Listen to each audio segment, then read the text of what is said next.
നമസ്കാരം, ഞാൻ രതീഷ് രാജൻ. കൊല്ലവർഷം ആരംഭിക്കുന്നത് ചിങ്ങമാസം മുതലാണ്. ചിങ്ങം, കന്നി, തുലാം, വൃശ്ചികം, ധനു, മകരം, കുംഭം, മീനം, മേടം, ഇടവം, മിഥുനം, കർക്കിടകം, അങ്ങനെ 12 മാസങ്ങളാണ് കൊല്ലവർഷത്തിലുള്ളത്. കൊല്ലവർഷത്തിലെ ഏറ്റവും അവസാനത്തെ മാസമാണ് കർക്കിടക മാസം. എന്നാൽ മറ്റു മാസങ്ങളെ അപേക്ഷിച്ച് കർക്കിടക മാസത്തിന് നമ്മൾ വളരെയധികം പ്രാധാന്യം കൊടുക്കാറുണ്ട്. പച്ചമരുന്നുകളും ഔഷധക്കൂട്ടുകളൊക്കെ ചേർത്തുണ്ടാക്കിയ കഞ്ഞി വെച്ച് കുടിക്കുന്ന കർക്കിടകക്കഞ്ഞി എന്ന പേരിൽ കഞ്ഞി വെച്ച് കുടിക്കും. അതുപോലെ ആയുർവേദത്തിൽ കർക്കിടക മാസത്തിൽ മാത്രം ചെയ്യുന്ന പല ചികിത്സാ രീതികളും ആയുർവേദത്തിലുണ്ട്. രാമായണ പാരായണം പോലുള്ള ആധ്യാത്മികമായ സബരികളെല്ലാം കർക്കിടക മാസത്തിൽ കൂടുതലായിട്ട് ചെയ്യാറുണ്ട്. വീടുകളിൽ വെച്ച് ഗണപതി ഹോമം, ഭഗവതി സേവ മുതലായ കാര്യങ്ങളൊക്കെ ചെയ്യും.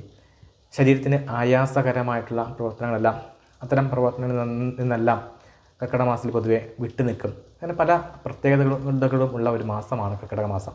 എന്താണ് കർക്കിടക മാസത്തിൻ്റെ ഈ പ്രത്യേകത? നമ്മുടെ കൊല്ലവർഷത്തിന് കാലാവസ്ഥയ്ക്കും സൂര്യൻ്റെ സഞ്ചാര പദത്തിനും ഒക്കെ അടിസ്ഥാനമാക്കി 2 അയനങ്ങളായിട്ട് തിരിച്ചിട്ടുണ്ട്.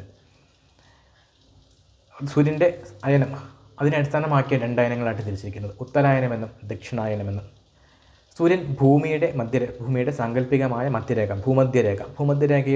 ഭൂമധ്യരേഖയിൽ നിന്നും സൂര്യൻ വടക്കോട്ട് സഞ്ചരിക്കുന്ന കാലത്തിന് ഉത്തരായനം എന്നും തെക്കോട്ട് സഞ്ചരിക്കുന്ന കാലത്തിന് ദക്ഷിണായനം എന്നും പറയുന്നു.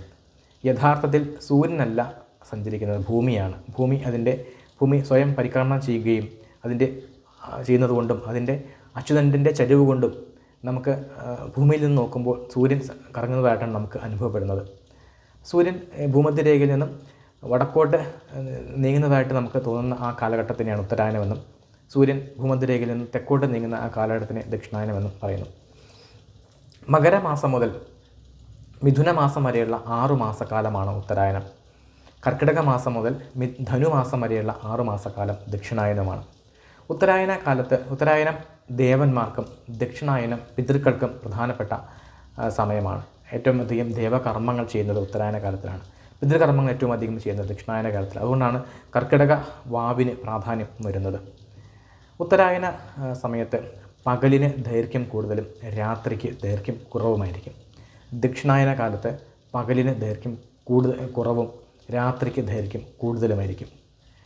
ദക്ഷിണായന കാലത്തിൻ്റെ മറ്റൊരു പ്രത്യേകത, ഈ സമയത്ത് സൂര്യരശ്മികൾക്ക് തീക്ഷ്ണതയും ചൂടും കുറവായിരിക്കും. അതായത് കർക്കിടക മാസം ആരംഭിച്ചു കഴിഞ്ഞാൽ സൂര്യരശ്മികളുടെ തീക്ഷ്ണത കുറയും, അതിൻ്റെ ചൂടും കുറവായിരിക്കും. പൊതുവെ അന്തരീക്ഷത്തിൽ ഒരു ഈർപ്പം